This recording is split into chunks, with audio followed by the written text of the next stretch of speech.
Hello, my beautiful friends. Welcome back to the show. Today, I'm super excited to dive in with Noella Andres. She has run 2 successful photography businesses, but after her children started school, she decided it was time to pivot her career so that she could be more available for her family. Staying true to her photography roots, she launched an online business manager brand that allowed her to help other photographers tackle their back-end businesses. She now helps photographers launch, grow, and scale their photography businesses through her coaching, providing marketing strategies and one-to-one mentorship. Welcome, Noella. Hello. I'm so happy to be here. I'm so happy to have you. I love you and I adore you, and I've been stalking you forever, so I'm super excited.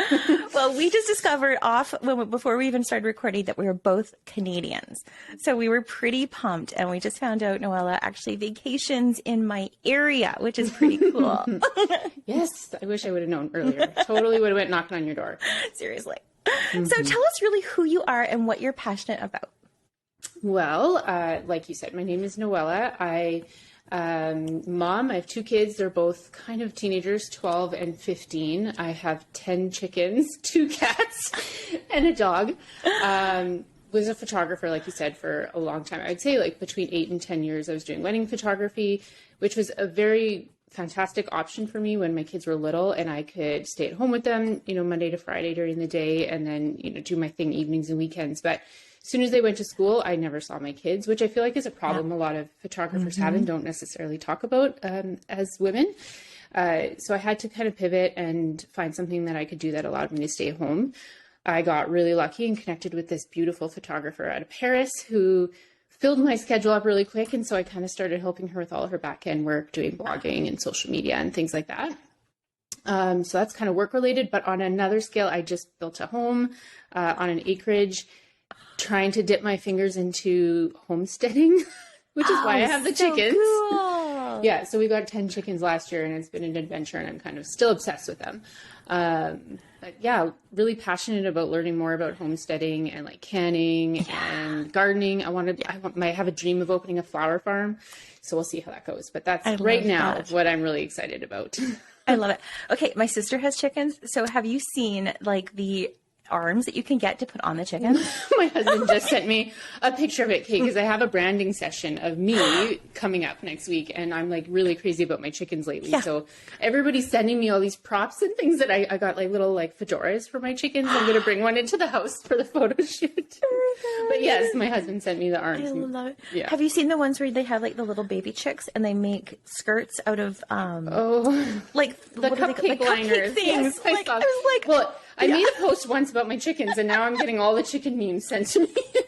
I love it though, because I'm trying with the chickens, and now with all the cost of eggs and all those memes, I'm like, you guys suckers, like, I'm sitting in here with my buckets make your own eggs. Yeah, I love it. I love that. So I read recently that you have moved away from hustle culture, and I have really as well. So in what ways have you figured out how to work smarter and not harder? And what advice do you have for those that are still struggling on that hamster wheel? Oh, good question. Because yes, like I burnt out really, really bad in 2018. Actually, I had a marketing agency. I had several staff members, like between 10 and 12, dozens of clients, and everything on the outside looked really great, but obviously on the inside, I was slowly dying a slow death. Yeah. But I figured, I learned a lot from that experience, and working smarter and not harder is definitely one of them. So I think my biggest takeaways from that was having systems in place. Mm-hmm. And I think as creatives, generally, we do not have a lot of really great systems in place, generally kind of go with the flow, maybe a little stereotype there, but I think systems for like culling, file management, backing images up, where you're storing certain things in your images, having automations. Again, something there's so many systems right now that can automate things, marketing strategy. There's automations we could do for that. Our CRMs like Honeybook or Dipsado, whatever it is we use. I was really impressed with your automations with the podcast that you have going out. Another one is just time chunking. I'm like the queen of time chunking. Yes. My phone is on do not disturb. All my notifications are off when I'm in my little chunk, my little zone. So those are kind of the top three, is like systems, automations, and time chunking. But also the biggest takeaway for me was that knowing my why, why I'm even doing this. And I think a lot of when I ask my clients, what is your why? Often they'll give me kind of a generic response like, well, I want to make money, or I want to help families have beautiful photos. And I kind of turn around and I say, well, what's your personal why? Like, that's your business why, but why are you in this business? And understanding and knowing that really helped me. So for me, I started my business literally because I wanted more flexibility and I wanted more freedom in my life. And when I started getting more and more busy and I was letting my clients run my life, I really had to check in with myself and why am I doing this? It's actually producing the opposite result of why. So I think really digging deep and figuring out why are you personally in this industry? It's not, money's not the answer. Like, money is people, we want a 6-figure business, but that's not really why you're doing this. No, not at all. And for me, it's funny because I had done that and I was like, honestly, I just want some recognition. I want to be seen. I want to feel like seen. Yeah. And that was like the entire reason I started my business, and probably the reason why I like ran myself ragged for years. Yeah. And finally when I was like, okay, like maybe is what you're doing actually working? Are you making yourself sick trying to be seen? Right. Yeah. And so you got to question yourself and say, is this actually worth this? And for me, it wasn't. So I changed things. Me either. And I closed my entire agency down. I said goodbye to some of the most amazing clients I've ever worked with. But at the end of the day, I wasn't showing up for them and I wasn't showing up for my family. And I was definitely doing myself a disservice. Yeah. 100%. Do you do batching at all? Batch work? Everything. Yeah. So when I do my time chunks, everything is batched. It makes everything so much easier. And I feel like when you I wish I could show you my calendar right now, but I time chunk and I color block, and I even use timers for everything. Love it. Yeah, I'm a little neurotic about productivity. I love it. I love it. You have to be you have to be, because I think, I find I probably go on the opposite, where I give myself too big of a container with no constraints. And when I don't have constraints, I'm completely aimless. Well, yeah, you spiral. Right? I feel the same way. Like, I just sit at my desk and I spiral. I'm like, well, I have so much to do. What do I do? And then I get nothing done. So when I'm time chunking, I actually put in my calendar what I'm doing during that chunk specifically. Like, if it's what client I'm working on, if it's group coaching prep, if it's admin or email or bookkeeping, I chunk it all. I love it. What we've been doing for the last few years is we batch make my son's lunches on Sundays. Oh. And so everything is pretty much made for the entire week, except for the sandwich that he makes before, fresh for the day. And so everything, it's all, he takes him 2 minutes. He's 13. That's smart. And it's all done. To do that. And then he just grabs the bag and throws it in. Yeah. It's so funny. Nice. I plan my whole business, my professional life, but I really should start doing that personally, because I do. Yeah. I have kids. That would be useful. It's so handy. And then it just makes things easier. And even we've been doing it for meal prep. It's I'll marinate chickens and freeze them and then just pull it out in the morning. And I'm like, I've got marinated chicken for the air fryer. So dinner's already made. Yeah. So anywhere I can batch. I need to do that in my personal life. I'm really great at it in my business life, but not personal. I'm the opposite. I gotta work on my business. So what are your favorite tools for staying organized in business?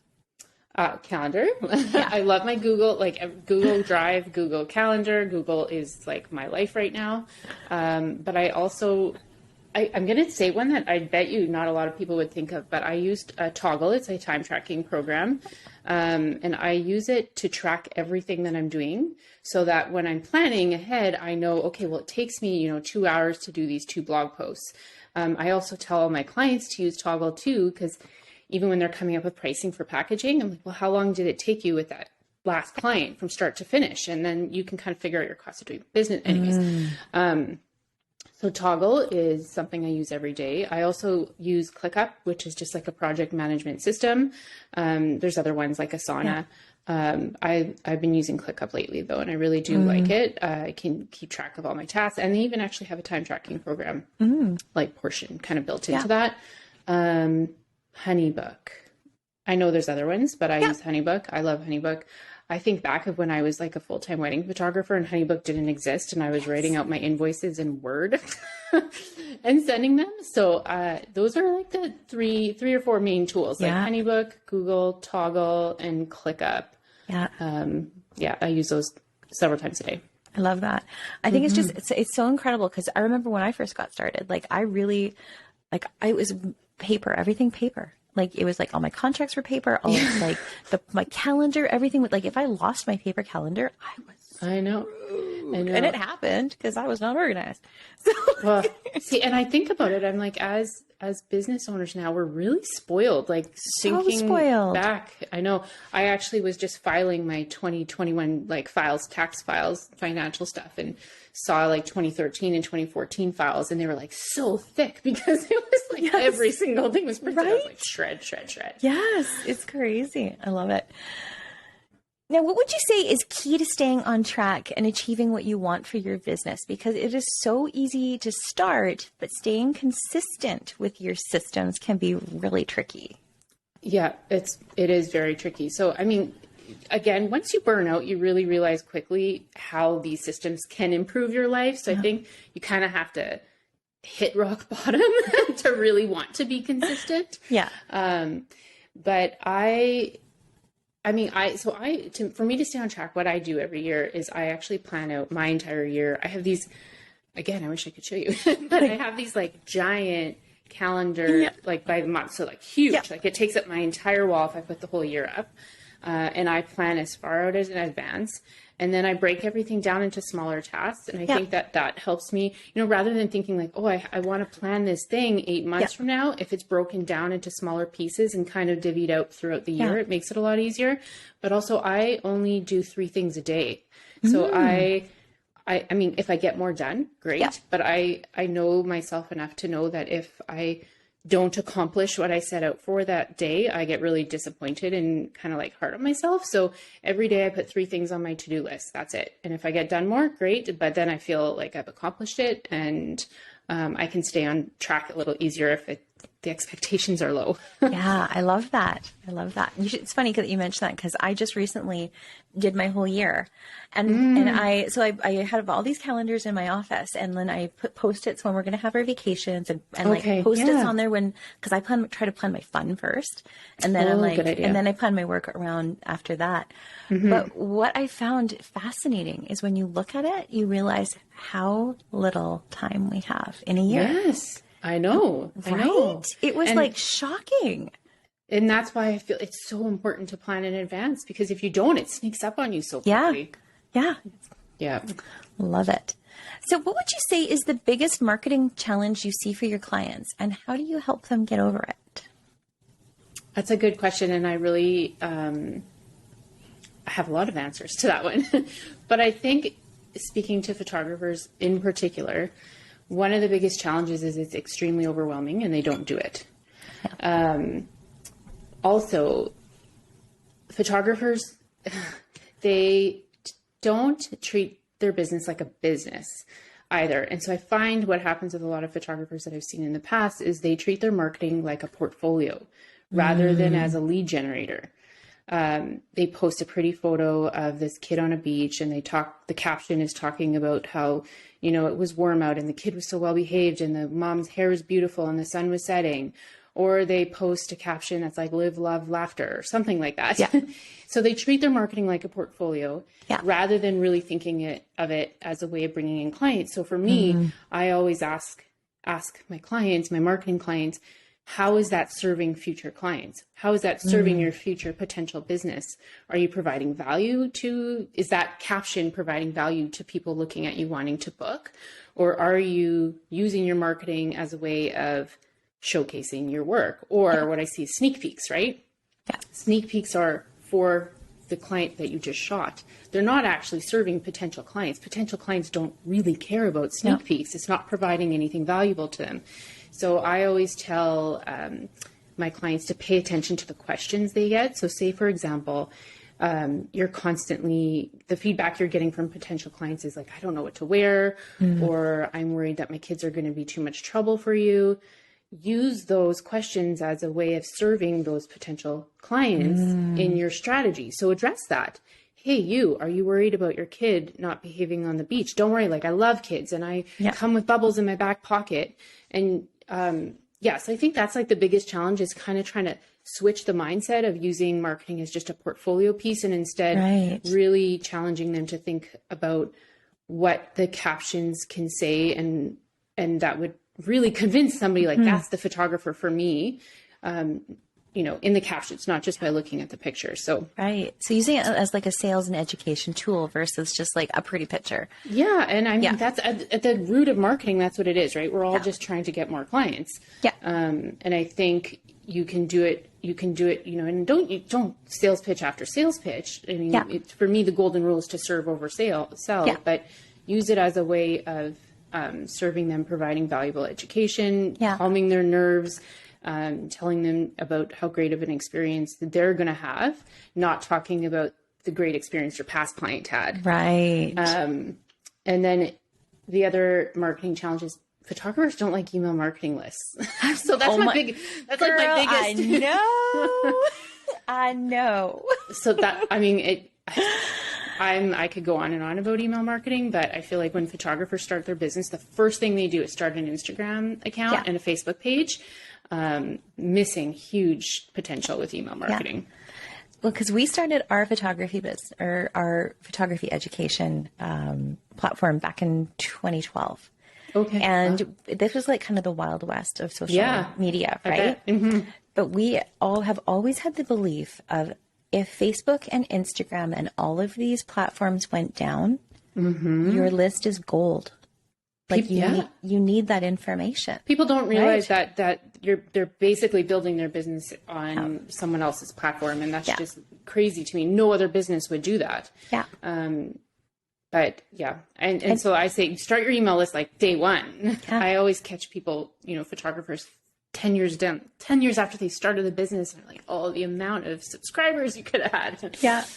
And even just capturing the leads that come through on your website and funneling them that into like it's like a once a month or once every 6 months email, just something where you're capturing nurture, them, right? Yeah. You have to nurture those relationships from the beginning. And I'm not comfortable doing that on someone else's land. Yep. 100%. All right. So I believe it's so important for us to discover our own definition of success, because when we don't know where we're going, how do we know that we're going to get there? So I have to ask you, what is your definition of success and what does it mean to you? It's a good question. So like I said, since burning out, my definition has completely changed. And before, if you had asked me, success would have been like a pile of clients, a pile of money. It now means having the time to be successful in the other areas of my life, being a successful wife, being a successful mom, having great friendships, having the time to bake or read or do whatever it is I want. So for me, that's 100% what success means is having the systems in my business that allow me to walk away and take part in the other passions that I have. Yeah. I love that. So it's time. I mean, money's great, but at the end of the day, time is you can't get it back. Money I'll always make back. Yeah, I love that. That's a good answer. I feel the same way. I went through the whole burnout. At one point it was like being seen and being recognized was like my litmus of success.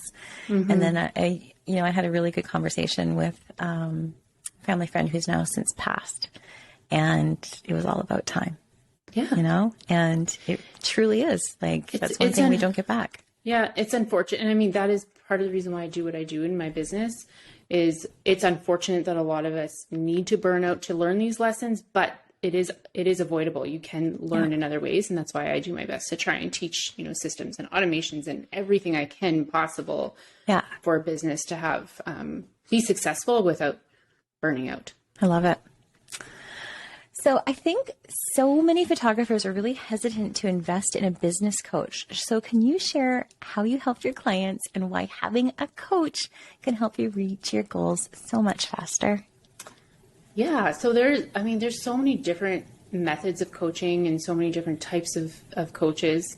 The type of coaching that I do is very action-based. So I'm not like mindset coach. I don't talk about, the fluffy stuff. Yeah. So to say, I'm very action-based in that I look at my clients' goals, whether they're long-term or they're short-term, and I help my clients break them down into smaller chunks and create very specific plans. So like step 1, step 2, this is how you're going to do it. If you follow this formula, this ABC is going to happen, or XYZ.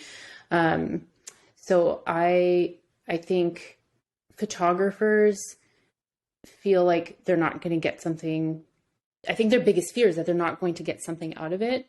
Yeah. And so for me, it's really like the way that I do it is really learn what they want to get out of it. And then I just help them create the path. So even when we're not together, even after our time is done, they still have the systems and the paths in place to reach the goals, even once they're done, paying my invoice at the end of the month. But I really want to help them kind of understand the steps and also figure out what it is that's in their way of taking those steps. So often, they kind of know more or less what they have to do. Like, a lot of the information everything is available online right now. You can Google, like, how do I do this? And it's available. But I think I have really helped to break the steps down and help them understand, because there's a lot of big terms in the marketing world, like sales funnel. No one knows what a sales funnel is. Yeah. Half the people don't even know what email marketing is. So I think really helping them understand each step along the way and creating that path for them is how I do it. And I think just really telling them that it's action-based and that it's really based on their goals really helps to break through the hesitation. But it is scary. Coaches are often a lot of money, and you don't know what you're getting. And I think you really have to understand what type of coach you're working with and if they're the right one for you. Like I said, I'm action-based. I'm not teaching you about money mindset or something like that. Yeah, I love that. Now, what would you do if you had, say, a new client who was not even sure of their goals yet? Like, where would they start? Yeah, well, I mean, I think, again, going back to the very roots of it, what is your why and where are you going? So mission statements and vision statements, that's another thing that I find a lot of photographers don't have. So for me, if somebody doesn't know what their goals are, we go all the way right back down to creating a business plan for them, again, is something that photographers do not have. They do not have a business plan. Photographers don't often treat their business like a business. And so that's the very root of it is let's go back down, create a business plan. Let's figure out what type of clients you want to work with. Who are your competitors? What is your mission statement? What is your why? What is your vision statement? Because once you know what your vision statement is, once you kind of know what you want to achieve in 1 year or 5 years, then we can be like, okay, well, to get there, these are maybe some goals that we need to put into place. And then how do we break it down even further from there?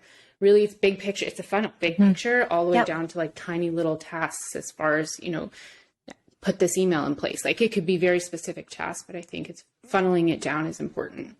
And I think what's like also, I don't think just when you do your business plan once, it's one and done. Like how often should you be like going back and revisiting it? Revisiting it. I mean, I revisit mine once a year because it's constantly changing. And also, for me, my strengths, my weaknesses, it all changes. It's all in flux. And that's part of when I work through business plans is kind of figuring out like your strengths, your weakness, opportunities, your SWOT. One word I like to throw around that confuses people, or your USP. What is your unique selling proposition? And it all changes. It changes regularly. So I definitely think doing your business plan once a year. Yeah, I know. Because it's funny because like I honestly, with my photography business, I probably haven't done a business plan for it in like at least 5 years. And it's great that you even did one because I meet very few photographers who have one in place, which is interesting because we treat our photography business very poorly. Like most photographers, we don't treat it like a real business, and we want to be seen as a real business, but we really need to go back to the roots and set up the systems and the business plan and everything like that. It's so true. Yeah. Oh, I love that. So you ready for our lightning round? Okay. Yeah. Okay. Coffee or tea? Coffee, 100%. Last thing you did for yourself as an indulgence? I bought a Twix bar and I ate it without sharing it. What? Yeah. Did last night. So proud of myself. Morning person or night owl? Morning. I get up every day around 5:30. I know. I'm in bed by 9:30. I'm like an old lady. Love it. I'm trying to train myself to be just like somewhere in between. Yeah, 5 a.m. is a little excessive. I don't suggest that. What did you want to be when you grew up? A marine biologist, which I can't swim actually, so very ironic. And did you grow up in Manitoba too? I grew up, yeah, I'm actually surrounded by lakes. Manitoba's got lakes everywhere. I can't swim, and I was determined to move to Vancouver and be a marine biologist. I love determined. it. Which is funny because I actually took in grade 12 marine biology career prep. Oh. And I did not want to be a marine biologist. Oh, it was just the only option that I thought was available to me. You know, I think I watched Free Willy a lot when I was a kid, so I think that's where that happened. I love that. What is your go-to karaoke jam or that song you sing in the car when no one's listening? Mariah Carey Fantasy. I don't know why. Always. I'm like a 90s kid. I don't like that was my jam. Yeah, I love it. What three things do you want to be remembered for? Being a good cook. So I remember growing up, my dad spending a lot of time in the kitchen, and I just kind of like, the smells and the sights. And I want my kids to remember me being in the kitchen, which sounds so like dated, but whatever. Nope. Working hard. I make sure that they see me work. I don't try and work and hide it. I want them to see me working, but not overworking, of course. And, good gardening. I want them to think of like the stuff that I've made, I think of, again, growing up, and it's like, you remember your grandma's delicious soup and, you remember spending time in the dirt, and that's what I want. I want that. I love that. So what do you like to cook the most? Sourdough, anything sourdough. I'm really into it. You're like the second person in 2 days that's been talking to me about sourdough. Okay. I've been doing it since before it became cool to do. But I love it because it's slow. Like, you have to have everything right. It's a slow fermentation. It's not a rushed process. I like the whole experience of it. Right. So is it called your starter? Does your starter have a name? Julie. Yeah. I don't know why, but that's just what it is. I love it. So is Julie older than COVID? Oh, 100%. Yeah. Yeah. For sure, older than COVID. And I make everything with it. I just did sourdough Pop-Tarts for my kids' bake sale, and they were like the first to sell out. I gotta try it. I've been gluten-free for about 8 years, so I would love to figure out how to do like a gluten-free sourdough. No, most sourdough though does not have a lot of gluten because the fermentation process eats the gluten. Yeah, a lot of people can have it. You should try it. Interesting. I will, because I'm not celiac. I just my naturopath said you should avoid it. So I'll come down and I'll make you bread and Pop-Tarts. I love it. Yes, please. So what's for dinner tonight? Mexican steak, like doing some steak bowls, with everything in the bowl. So good. Love it. Favorite guilty or not so guilty pleasure?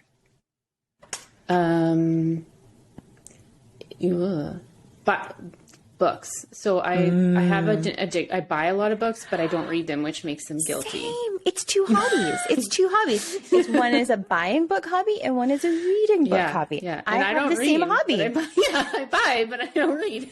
I have the same hobby. It's now called a collection. There you go. Yeah. Right. There you go. It's great. It's for sure mine. I love it. Wow. All my questions are about food today. So what's your favorite comfort food?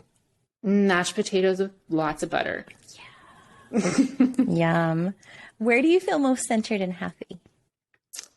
You might know of this place, but Tofino is my favorite. Like we go there before COVID. We were going every year for like 6 weeks. Yeah. I don't know. It's just like the perfect mix of like the ocean, the sand, there's like deep forest there. And it's just like good vibes all around. I love it. I love it. Well, Tofino is on, for listeners that don't know where it is, it's on the West Coast on Vancouver Island. And that's actually where I got engaged and where I had my honeymoon. Oh, fun. Yeah, it's just magical. It's like the furthest west you can go, and it's just beautiful there and secluded. Yep. I love it too. What are you most grateful for in this season of life? With all the media scaring me and making me worry about inflation and the egg shortages and the meat shortage, I'm very grateful that we now live on an acreage and I can just grow my stuff. So that's definitely as we're getting out of winter and getting into spring, I'm getting excited for gardening season. I love that. What has been the best piece of business advice you've ever been given? It's okay to pivot. So I feel like we're really and I don't know if it's my parents' generation, but I feel like I've really been fed, that you have to like do this job and stick it out, like, work hard and stick it out for the rest of your life. And I had a business coach, actually, ironically, my first client who was a photographer turned into a business coach. But she really encouraged me that, like if you don't love it or if it's not a hell yeah, it's a hell no. And it's okay to pivot. And I really had to, especially after my burnout, really had to give myself permission to pivot when it's necessary. Yeah, I love that. Permission to pivot. I love that. Mm-hmm. What advice do you have for someone just starting out in their photography career? Treat it like a business. Yeah. I think I'd say start an email list right from the very beginning, and also put a solid business plan in place. And it's okay to pivot. I think those are kind of like the three main things I wish someone told me when I was first starting. And also really get to know who your ideal client is, because a lot of photographers spend a lot of time marketing to the wrong people, working with people they know they shouldn't be working with, or they get those bad vibes from. So just really, really understanding who you want to work with and the type of people, and really spending your time on those ones, even showcasing that kind of work on your website, and I think often when I tell people to know who their ideal client is, they're like, well, how do I, because my advice is always to showcase that work, show your ideal clients on your website and your Instagram. And if you don't already work with those people, start a styled shoot, do whatever it is you got to do to showcase that work and work with those people. Because in the end, it's just, your life will be so much easier. So much easier. I love that. That's good advice. So where can our listeners learn more from you? Best spot is my website. My Instagram currently has chicken photos. NoellaAndres.com, and join one of my email lists, because I do send out a lot of emails that kind of, get to know me, and I provide a lot of like good business value in my emails. Love that.